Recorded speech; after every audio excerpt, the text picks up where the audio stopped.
जगत स्वभाव में ही स्थित है। जीव अपने कर्मों के अनुसार उत्तम और अधम शरीर को ग्रहण करता और छोड़ता रहता है। अपने कर्मों के अनुसार ही यह शत्रु है, यह मित्र है, यह उदासीन है, ऐसा व्यवहार करता है। कहाँ तक कहूँ, कर्म ही गुरु है और कर्म ही ईश्वर। इसलिए पिताजी मनुष्य को चाहिए कि पूर्व संस्कारों के अनुसार अपने वर्ण तथा आश्रम के अनुकूल धर्मों का पालन करता हुआ कर्म का ही आदर करे, जिसके द्वारा मनुष्य की जीविका सुगमता से चलती है, वही उसका इष्ट देव होता है। जैसे अपने विवाहित पति को छोड़कर जार पति का सेवन करने वाली व्यभिचारिणी स्त्री कभी शांति लाभ नहीं करती, वैसे ही जो मनुष्य अपनी आजीविका चलाने वाले एक देवता को छोड़कर किसी दूसरे की उपासना करते हैं, उससे उन्हें कभी सुख नहीं मिलता। ब्राह्मण वेदों के अध्ययन अध्यापन से, क्षत्रिय पृथ्वी पालन से, वैश्य वार्तावृत्ति से और शूद्र ब्राह्मण क्षत्रिय और वैश्यों की सेवा से अपनी जीविका निर्वाह करे। वैश्यों की वार्तावृत्ति 4 प्रकार की है: ऋषि, वाणिज्य, गोरक्षा और ब्याज लेना। हम लोग उन चारों में से एक केवल गोपालन ही सदा से करते आए हैं। पिताजी इस संसार की स्थिति, उत्पत्ति और अंत के कारण कर्म सत्वगुण, रजोगुण और तमोगुण है। यह विविध प्रकार का संपूर्ण जगत स्त्री पुरुष के संयोग से रजोगुण के द्वारा उत्पन्न होता है।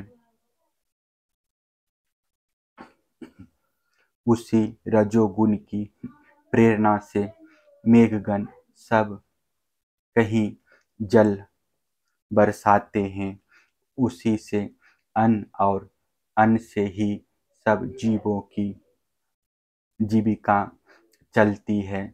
इसमें भला इंद्र का क्या लेना देना है? वह भला क्या कर सकता है? पिताजी, ना तो हमारे पास किसी देश का राज्य ही है और ना तो बड़े बड़े नगर ही हमारे अधीन हैं। हमारे पास गांव या घर भी नहीं है। हम तो सदा के वनवासी हैं। वन और पहाड़ ही हमारे घर हैं। इसलिए हम लोग गौओं, ब्राह्मणों और गिरिराज का यजन करने की तैयारी करें। इंद्र यज्ञ के लिए जो सामग्रियां इकट्ठी की गई है, उन्हीं से इस यज्ञ का अनुष्ठान होने दे। अनेकों प्रकार के पकवान, खीर, हलवा, पुआ, पूरी आदि से लेकर मूंग की दाल तक बनाए जाए। ब्रज का सारा दूध एकत्रित कर लिया जाए।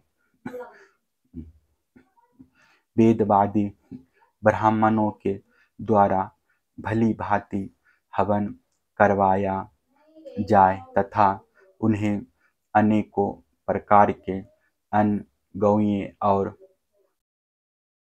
दक्षिणाएं दी जाए।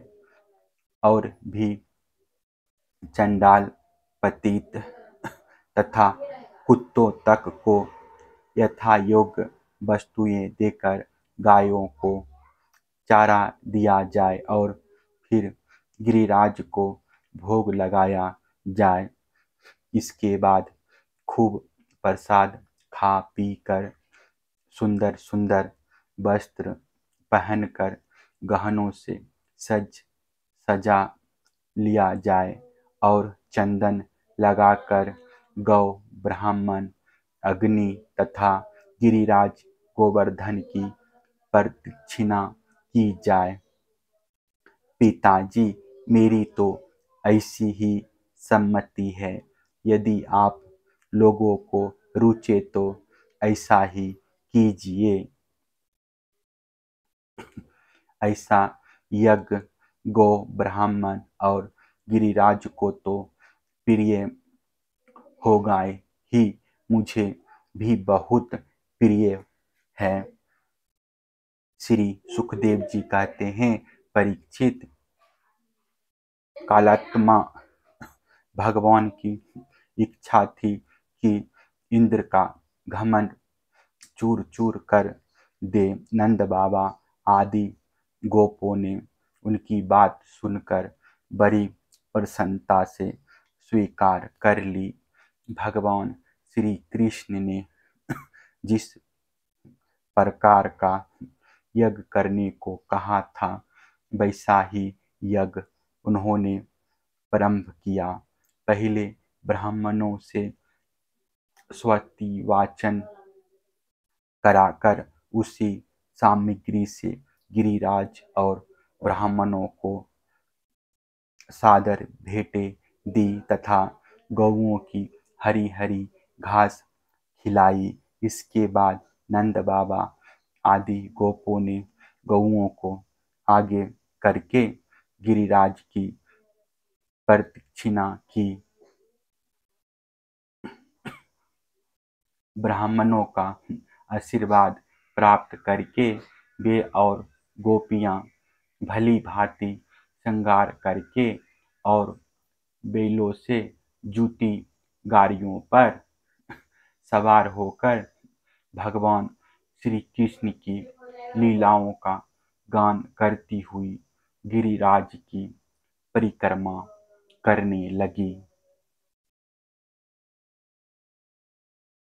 भगवान श्री कृष्ण गोपों को विश्वास दिलाने के लिए